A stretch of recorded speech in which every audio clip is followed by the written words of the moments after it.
السلام عليكم. لو سمحت انا كنت عايز حاجه للتخسيس عشان مراتي. حاجة للتخسيس؟ انت حظك حلو، انا لسه عامل تركيبة هايلة. والله يعني، ودي بتجيب نتائج كويسه يعني؟ ما تقلقش، دي تركيبة عظيمة. ماشي. طب اديني لو سمحت منها. خد وحطها على العصير عشان طعمها وحش. ماشي حاضر، يلا مع السلامه. ايوه كده، انا حطيته لها على العصير اهو. ما هي مش عايزه تاخد اي حاجه للتخسيس، اعمل لها ايه بقى؟ يلا يمكن ما تاخدش بالها.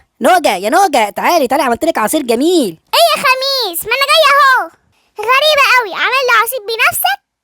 طبعا انت حبيبتي يعني، وانا بحب اعمل لك كل حاجه انت عارفه. يلا بقى اشربي اهو. اما نشوف حلو ولا وحش. ايه اللي بيحصل ده؟ اللي بيحصل ده؟ ايه؟ حرام عليك يا خميس، ايه اللي انت شربتهولي ده؟ مش عارف والله، دي المفروض تركيبه عشان التخسيس، بس مش عارف ايه اللي حصل لك ده. تخسيس؟ دي خسستني خالص. مش عارف بقى، يمكن انا حطيت منها كتير. مش عارف. طب هنعمل ايه دلوقتي؟ خدني اللي جايبها منه عشان اطلع عينك وعينه.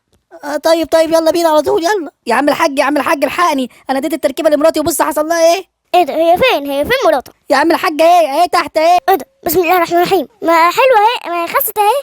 هو انا كده خسيت يا راجل انت؟ ده انا كده اختفيت. والنبي يا عم الحاج شوف لي حل بسرعه، دي هتبهدلني. دي ممكن تكون انت خدت تركيبه غلط. خد التركيبه دي، خدها هات اما اشوف اخرتها معاك. ايه ده؟ انتوا ولاد كسالى، انتوا مالك كبراني ومره صغراني؟ تعالوا انا مش هسيبكم.